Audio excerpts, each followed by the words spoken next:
or your right hand for up or for down. Yeah. Okay.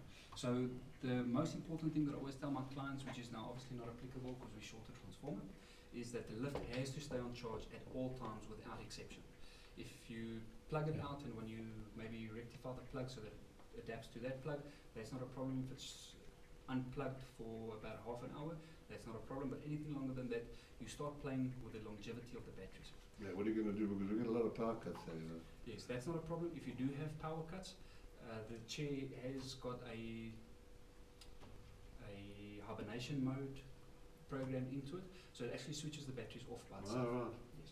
Oh. Okay. And So- when the batteries are switched off, you can't use it. No, you can use it, sir. You Oh. can use it. It runs off of batteries 100% of the time. The only difference that it makes to the chair when it is not charging, or if the power has maybe gone out, the only difference it makes to the chair is that the chair is not charging.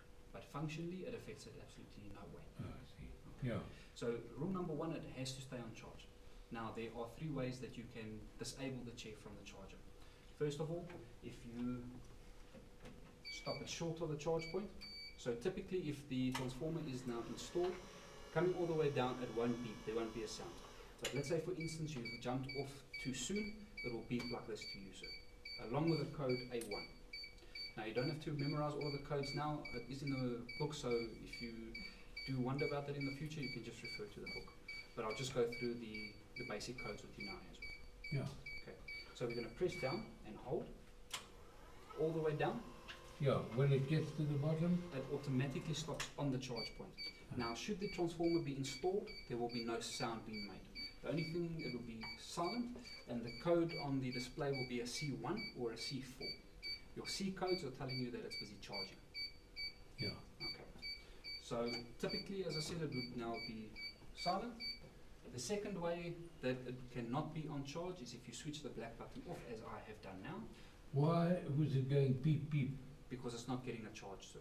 So Ah. the lift has been programmed, whenever the lift is not charging, just because it's that important to the chair, it has to be on charge all of the time. When it's Yeah. not on charge, if it stops short or somebody's plugged it out at the top, it will start beeping. So that's Yeah. a warning, that's telling you something. Correct. So in this case, we're going to have to leave it beeping. No, in this case, you're going to have to switch it off, because that beeping is still going to drain a little bit of the power, but by switching it off, you're isolating the batteries completely and you're not draining them. So you're going to need that. Correct. Correct. And once you've isolated the batteries, of course, Yes, sir. you can't use it. Then it won't work. Yeah. So now, until we get you the transformer installed, sir, what I'm going to ask you to do is, and what you would never do in typical circumstances, Yeah. what you are now going to do without a transformer is if you travel down, you're going to stop and you're going to switch it off, Ah. just to preserve the Just to battery. There's a preserve the key battery. there. There is a key there, but the key doesn't isolate the batteries. The keys just isolate the What is it? controls. There's a button, is there? Yes, so there's a black switch over here. I don't know if you can see that over there, sir. So if I switch it in that position, it will start Okay, beeping now, just and the light stop. comes back. So you switch it off when you're through, just to preserve the battery Yeah. Yes. until we get the thing charging again. But in typical circumstances, that switch is never touched. Yeah. Okay. Just because it has to charge, or if you isolate the batteries by switching that off, the batteries are not charging. So the batteries will last a bit longer. Now, Yes. but once the transformer is installed, that button is never touched. Yeah. Because once you switch that off and the transformer is installed, the batteries won't charge. Okay. Yeah. Okay. So that's the 3 things with the charging. It has to stay on the charge point. It automatically docks on the charge point at the bottom, automatically docks at the charge point at the top. Okay. Second of all, that switch has to stay switched on, typically, not until the transformer is installed. And third most, it has to be plugged in and switched on at the plug at the top. Yeah. If all those three things are done correctly, you will never have a problem with this lift. Yeah.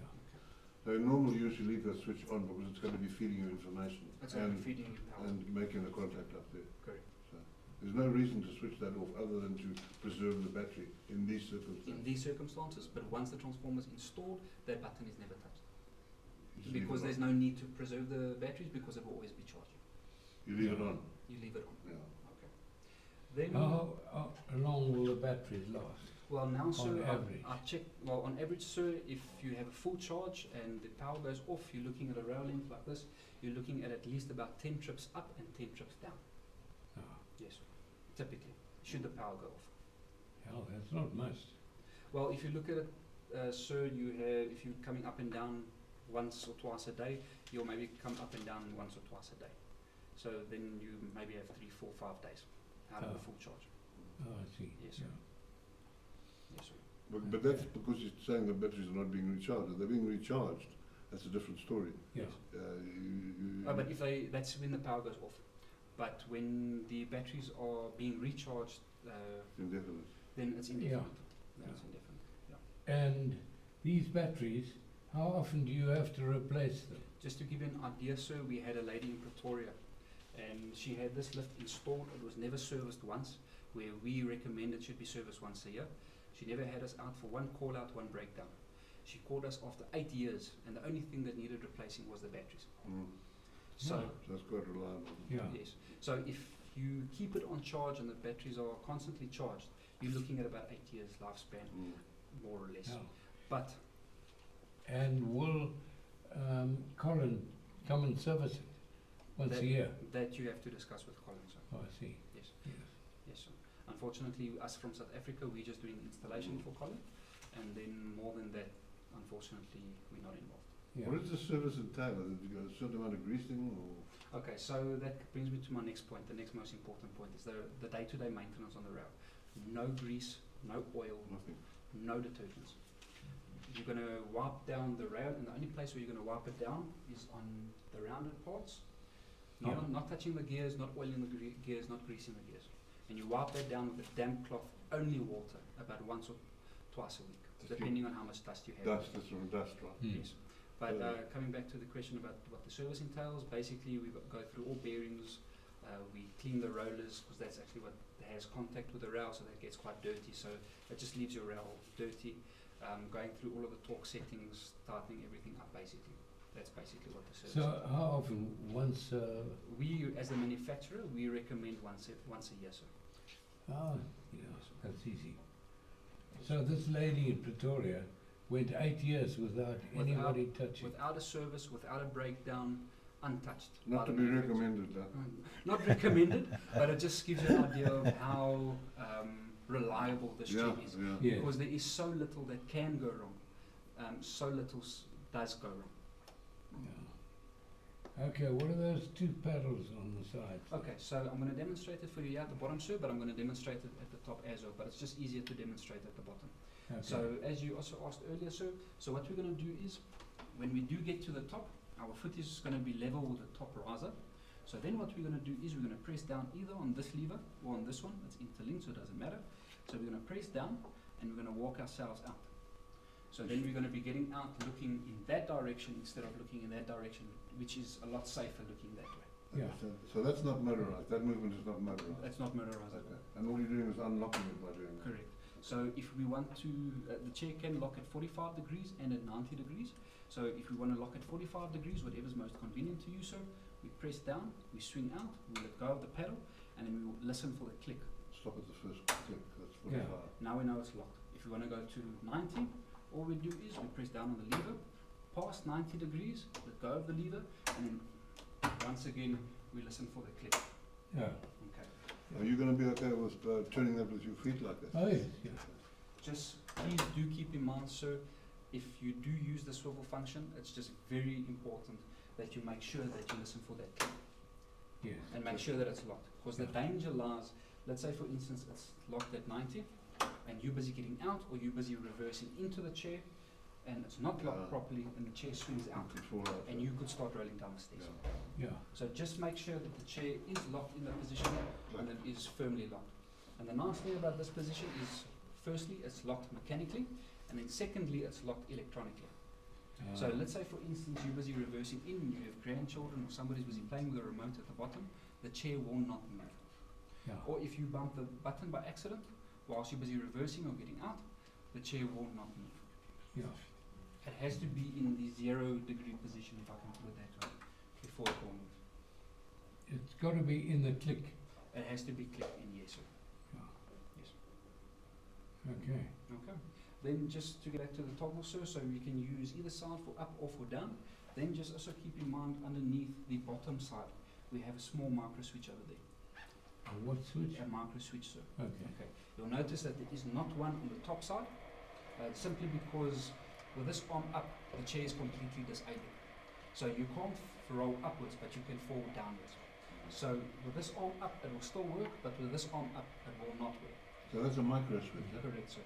So this arm has to be firmly down for the lift to work. I see. Okay.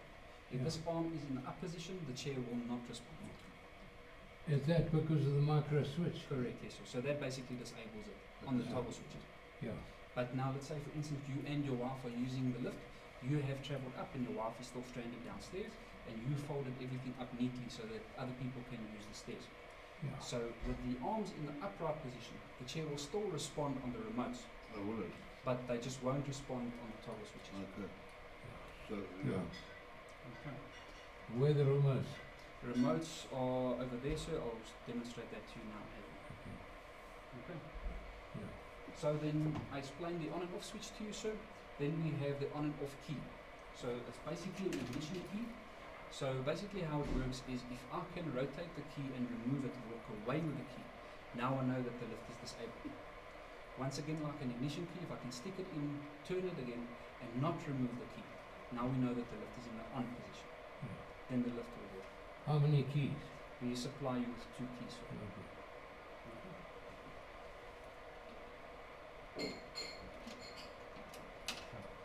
If the key is removed, you can remove the key as you please, but if the key is removed, the battery is still charged. So that doesn't affect the charging at all. It's just the Okay. on and off black button. I see. Yeah. But if you don't have grandchildren running around playing with the lift, then there's actually no need to remove the key. So Yeah. Okay. then just to give you a little bit of background on the safety of the chair and the safety features. So we have a safety edge on the top side, and we have a safety edge on the bottom side, over there. Now simply what that does is, I'll just demonstrate that to you quickly. So let's say for instance there's small fingers or there's a rag caught in the chair. So as soon as it runs into that obstruction, it stops immediately. Oh, okay. You won't be able to proceed in that direction, but you will be able to proceed in the opposite direction to back away from the obstruction, identify it and remove it. Yeah. So there's a micro switch in reverse there. Yes, That's sir. what it is. Yes, Still a sir. micro switch, yeah. Then we also have a big one on the bottom, so that's also a safety edge. That one on the lower side and that one on the upper side. So any obstruction on those things will switch it off. Correct. It won't switch it off, but it will stop it So immediately. as you can correct it. Correct. So you can proceed in the opposite direction, but